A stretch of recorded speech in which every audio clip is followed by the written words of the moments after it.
बार सुना गया और कई बार सागर में विदित हुआ है। एक शाम आपके नाम शहीदों के लिए ये कार्यक्रम काफ़ी पुराना है और कहना चाहिए नींव यहीं से चालू होती है, चाहे भली हिंदुस्तान के बाहर जाए। आइए हम जानते हैं अपने प्रिय एडवोकेट अन्नी भैया से, इनका क्या खास रहा और क्या प्रोग्राम में स्पेशल रहा और कोरोना काल में कैसे मैनेजमेंट किया और मैनेजमेंट के साथ साथ आपने इतना बड़ा प्रोग्राम ऑर्गेनाइजेशन किया और आज शहीदों के लिए आप एक स्मारक चिन्ह बन के भी कहीं ना कहीं से सामने आते हैं, तो कैसे देखते बढ़ गया? ये कार्यक्रम तो बहुत छोटा है, इससे बड़े कार्यक्रमों में हमारे सिम्फनी ऑर्केस्ट्रा ने जो जलवा बिखेरा है, चाहे गौर जयंती हो चाहे ये हो, निश्चित रूप से एक शाम शहीदों के नाम सागर और सागर ज़िले के बाहर तक अपनी पहचान बना चुका है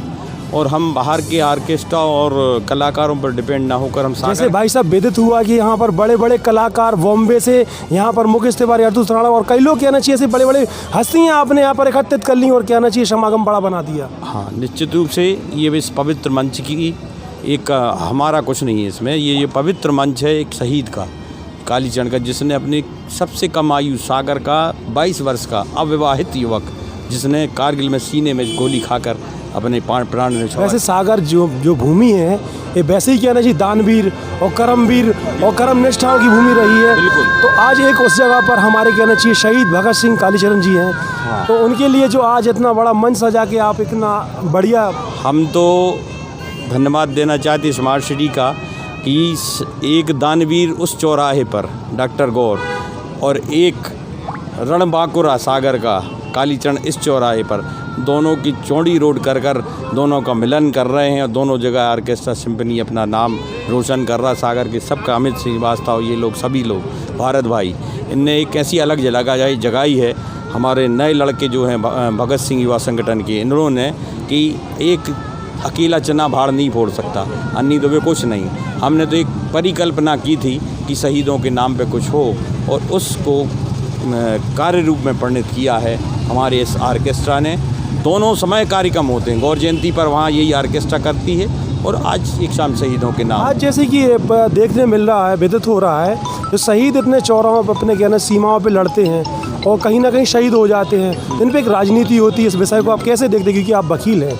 बिल्कुल, अब तो भारत माता की जय वंदे मातरम राजनेताओं ने ग्रहण कर लिया है, जबकि शहीदों के लिए याद करके यदि ये नारे लगाए जाएं तो शायद उनकी परिकल्पना पूर्ण होगी, मगर अब तो राजनेताओं ने ये नारे छुड़ा लिए हैं और तिरंगा यात्रा और ये वो शहीदों तो कहीं ना कहीं शहीदों की शहादत के लिए कहना चाहिए नेता जिम्मेदार तो होंगे हैं, उनके परिजन यहाँ बैठे हुए हैं। उनको 26 जनवरी 15 अगस्त में यहाँ के जो गणतंत्र दिवस के और उसके कार्यक्रम होते हैं, उसमें इनविटेशन तक नहीं मिलता है, उनके साथ ये हो रहा है। आप तो वैसे कानून के ज्ञाता हैं और बहुत समझदार भी हैं और बहुत प्रखर भी हैं, तो हम चाहते हैं आगे इन शहीदों के जो फैमिलियाँ हैं और उनके जो पुत्र वधू हैं, उनके लिए आप आगे क्या ऐसा कहना चाहिए, मैसेज देना चाहेंगे जिससे उनके लिए मान और सम्मान बराबर? हम तो नेताओं से ये कहना चाहते हैं, चाहे वो कोई भी राजनीतिक दल के हों, कि सत्ता पे कोई भी राजनीतिक आएगा जाएगा, पर इन शहीदों की खातिर कम से कम इतना तो करें कि साल में एक प्रोग्राम कोई भी सत्तासीन दल जो है वो अपने हाथ में ले, राष्ट्रीय लेवल पे ले, जिले लेवल पे ले और शहीदों के लिए समर्पित होकर काम करें, उनके परिजनों के लिए उनको पूछे, उनकी देखभाल करे, उनके स्वास्थ्य की जानकारी ले। यही मैं कामना करता हूँ। इस अवसर पर शहीद की 21वीं पुण्यतिथि लगातार हो रही है इस चौराहे पर नेताओं का इसमें कोई रुचि नहीं रहती, ना बुलाए कभी आते नहीं, आ भी गए तो बहुत टाइम लेते, इसलिए अब हम नेताओं को बुलाना भी बंद कर दें। तो आप सुन रहे थे आज की एक शाम शहीदों के नाम पर अन्नी भैया के लिए और मंच के लिए, जिसमें शहीदों के परिवारों के लिए उनने एक बड़ी ही स्वच्छ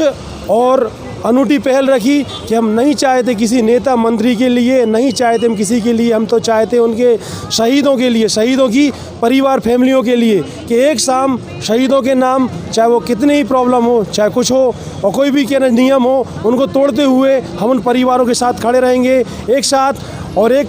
एकत्रित होकर और एक मोती की माला बनकर। आदित्य यादव के साथ न्यूज़ ग्राउंड रिपोर्ट पर